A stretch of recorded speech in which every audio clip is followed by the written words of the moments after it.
The Snail and the Whale by Julia Donaldson. Read by Miriam Leary-White.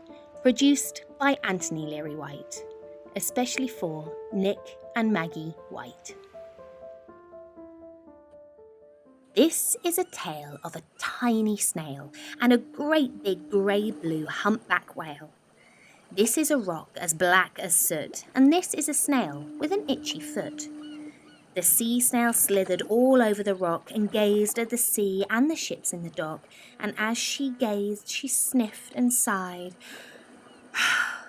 The sea is deep and the world is wide. How I long to sail, said the tiny snail. These are the other snails in the flock, who all stuck tight to the smooth black rock, and said to the snail with the itchy foot, "Be quiet, don't wriggle, sit still, stay put." But the tiny sea snail sighed and sniffed, then cried, "I've got it, I'll hitch a lift." This is the trail of the tiny snail, a silvery trail that looped and curled and said, "Lift wanted around the world." This is the whale who came one night when the tide was high and the stars were bright, a humpback whale immensely long, who sang to the snail a wonderful song of shimmering ice and coral caves and shooting stars and enormous waves. And this is the tale of the humpback whale. He held it out of the starlit sea and said to the snail, "Come sail with me." This is the sea so wild and free that carried the whale and the snail on his tail to towering icebergs and far-off lands with fiery mountains and golden sands. These are the waves that arched and crashed, that foamed and frolicked and sprayed and splashed the tiny snail on the tail of the whale. These are the caves beneath the waves where stripy fish with feathery fins and sharks with hideous toothy grins swam round the whale and the snail on his tail. This is the sky so vast and high, sometimes sunny and blue and warm, sometimes filled with a thunderstorm, with zigzag lightning flashing and frightening the tiny snail on the tail of the whale. And she gazed at the sky, the sea, the land, the waves and the caves and the golden sand. She gazed and gazed, amazed by it all. And she said to the whale, "I feel so small."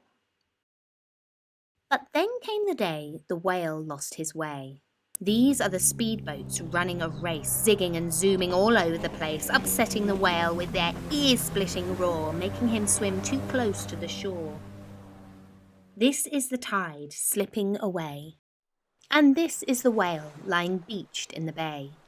"Quick, off the sand, back to the sea," cried the snail. "I can't move on land, I'm too big," moaned the whale.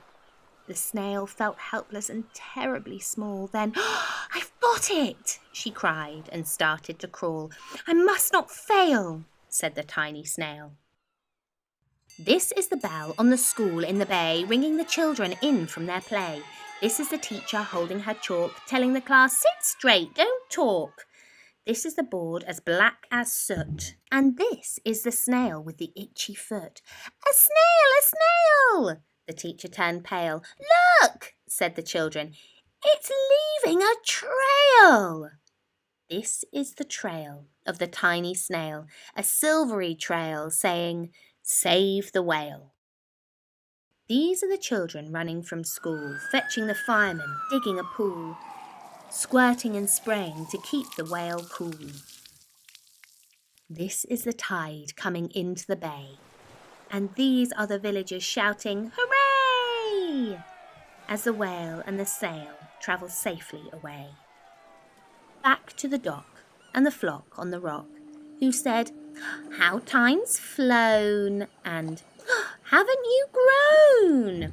And the whale and the snail told their wonderful tale of shimmering ice and coral caves and shooting stars and enormous waves, and of how the snail, so small and frail, with her looping, curling, silvery trail, saved the life of the humpback whale.